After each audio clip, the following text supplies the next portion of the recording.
We are here to declare the results as follows, Honorable Speaker.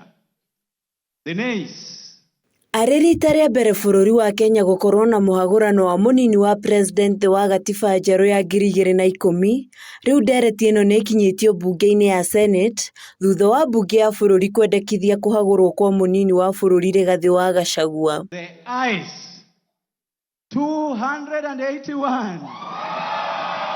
Mũnini wa president athitangĩtwo na mahĩtia kenda mamwe kũgayũkania bũrũri na mĩthingi ya kĩũkabira, ungumania na ũhũthĩri mũũru wa wabici.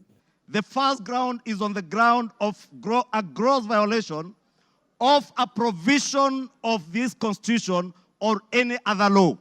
Rigathi Gachagua has violated not one but over 8 provisions of our constitution.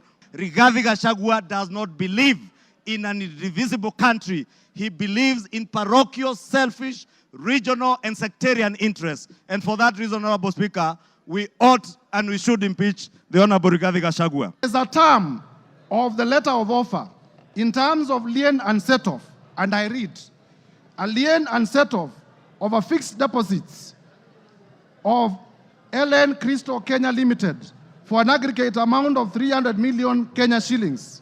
Interest accrued shall be credited to your deposit settlement account.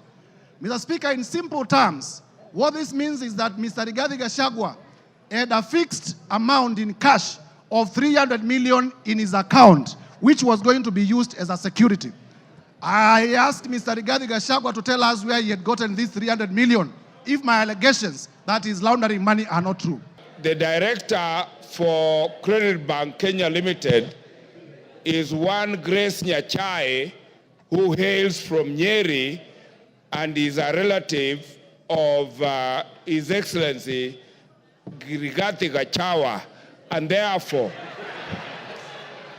I say no more. Mbunge ya bũrũri nĩ marutĩte woni wao wĩgiĩ maũndũ marĩa thitangĩirwo, amwe makiuga thitango ici nĩ cia ma, na angĩ makiuga no mũhuhu gũtarĩ na ũira wa kũnyitĩrĩra thitango ici. According to me, the allegations that have been tabled by the mover of these motions are mere mudslinging. They are hearsay, they are gossips, and they must stop. And Mr. Deputy President must continue working for this country with all the energy, with all the labor, and with all the love that he has had. And those that feels that Mr. Deputy President has been biased into Mount Kenya politics, please forgive us, but we must tell you, everybody has their home. The Deputy President comes from Mount Kenya, and every good thing starts from Jerusalem. It is barely 2 years before Mr. Deputy President continues with his work. Please allow him space to work. 2 years are not sufficient. Even for the members in this house know very well, they have also not been able to do what they promised their voters during campaigns. We are all elected members here, and we know we made pledges, and 2 years are not sufficient for anybody to use that as a basis to judge anybody on the performance. I happen to be elected as a director of KTDA, where we hold small-scale tea farmers and where we do business for the farmers. Mr. Speaker, we have had a problem, a huge problem, of monies being diverted to the said hotel in Kilifi. Last year, the money that was supposed to be going to distribute fertilizer, 53 million shillings, Mr. Speaker, was diverted to go to personal use at a hotel.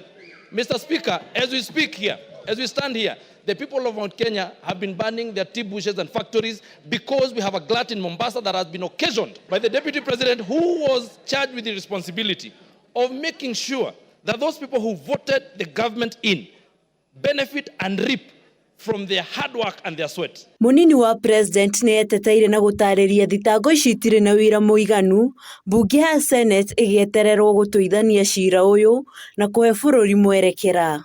Since assuming office, I have acquired property and wealth whose estimated value of 5.2 billion shillings.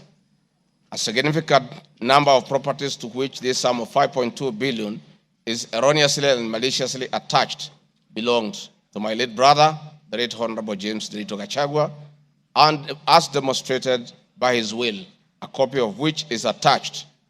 The fact as follows. Olive Garden my response. The allegations that I own the Olive Garden Hotel is false. The truth is that Olive Garden Hotel used to belong to my deceased brother, the late Honorable James Ndereti Gachagua, and therefore has never been my property. This is information that most of you may be aware as it is in public domain. At paragraph 4 of the witness affidavit of Andrew Murwa, he contradicts himself by claiming that on 11 July 2023, I pressured him to surrender the original billboard, yet by the letter dated 5th May 2023, KEMSA had requested for collection of the original bid. Thus, there was no cause to pressure to be exerted on Mr. Murwa for any other purpose. Bunge ya Senate ĩngĩaga kũmũhagũra, Rigathi wa Gachagua no wĩra angĩcoka thĩinĩ wa thirikari ya President William Ruto. Bonchari Charles Onchoke. Handũ-inĩ ha Kiambu TV, ũguo nĩguo gũtariĩ. Rĩĩtwa rĩakwa nĩ Wangari wa Kamau. Gideon Ochanda.